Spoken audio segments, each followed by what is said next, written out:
nastiness and reading into what I had said, stuff that has no basis in anything I've ever done. I've written 24 books. I've done 150 moderated debates. We have, I don't know how many thousands of dividing line programs out there. I mean, if you wanted to try to find some basis in my ministry or my life to say you're a racist, you've got plenty of stuff, but 545 words is all you can come up with? Amazing. Absolutely amazing. So, here's what I wrote. I'm going to read the whole thing. 545 words. Here's what I wrote. Now, this is what I actually wrote. An edited version with vile insertions, written by a vile, noxious internet troll, has been quoted by a number of people. And we'll be talking about how social media has turned people into the greatest talebearers and gossips on the planet. Just willing to retweet, link to anything without even bothering to read it and go, oh, whoa, what's that? I hadn't seen that. We've all done it. We've all done it. We have all engaged in the sin of gossip, slandering others just by not checking your sources. It's way too easy just to hit that little retweet thing. We've all done it. It's happened to me now many times over the course of the past couple of days. Here's what I wrote. I bought a dash cam recently. Seems everyone in Russia has one. And I thought it'd be pretty good to have to document some of the crazy things that happen while driving. I sort of figured people would probably go, so you moved to Russia? And that's not really what I meant. I didn't bother even editing it. I mean, that's how anyways. So I was coming home this evening and happened to be the first car at Glendale and 35th Avenue in Phoenix. And as you will see, a young black kid, looks to be about 15 years old or so, was crossing the street. Now, if you watch, you will see a police SUV cross in front of me first going east. The kid then comes in the screen, and though he sort of hit it under his elbow, he plainly flips off the police vehicle. Then he is emptying the drink he is consuming as he walks out of the frame. What you can see is that he then simply tossed the bottle into the bush in the corner of the gas station.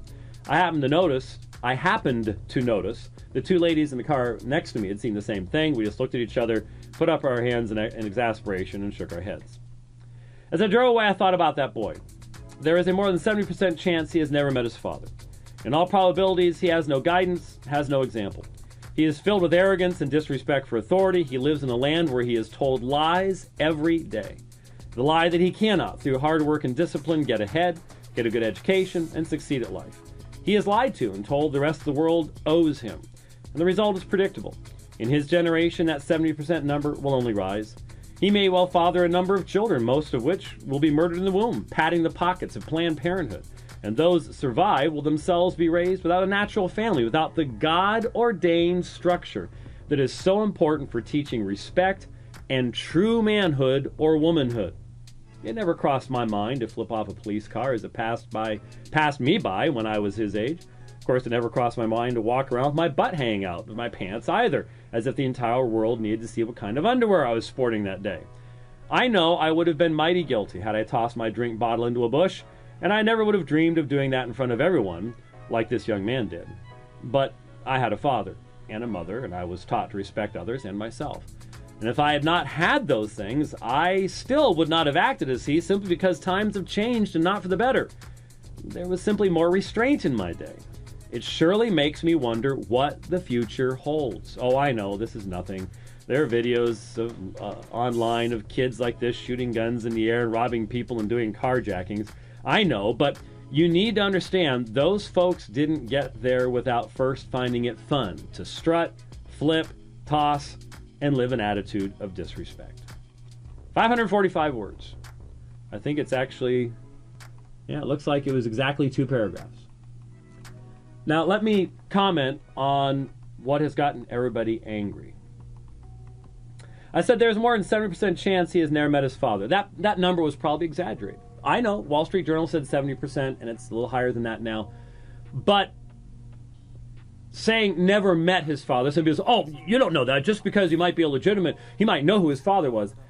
Funny thing is that yesterday I was listening to Vody talk about his own situation. He knew who his father was. He saw him once in a while. But even Vody said since he was not in the home, since he was not active, he was absent.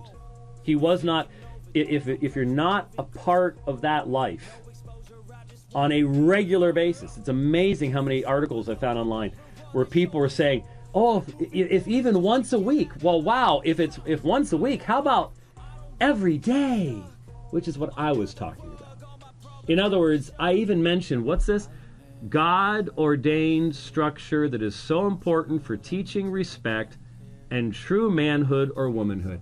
That's not something you teach on visitation days only.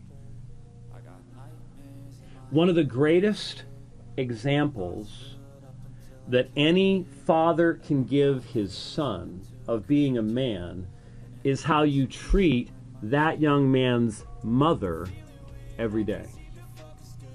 Every day.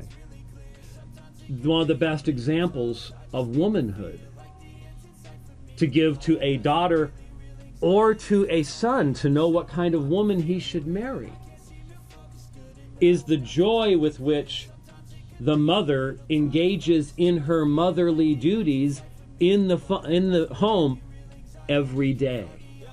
It's the little things. It's the everyday things. It's the God-ordained structure of the family. The greatest gift that you can give to your kids and to your grandkids is to have them at your 50th anniversary. Because of what that means you've done. Because of what that means you've given them. That's what I was talking about. And so, I don't know this kid. People say, you were judging him. I was using him as an example of what's going on in our society. And the fact that not on the one end, you've got the attack upon the very definition of family. But then on the other, you have such rampant fornication, such rampant sexuality. I'm not the one that made up the phrase baby daddy. I'm not the one who watches on television as so many women have children by multiple men. There was a day when that was considered shameful because our society still had a somewhat agreed upon set of moral principles. And when those moral principles have been abandoned, well, the family has fallen apart as well. But notice, I talked about probabilities. And people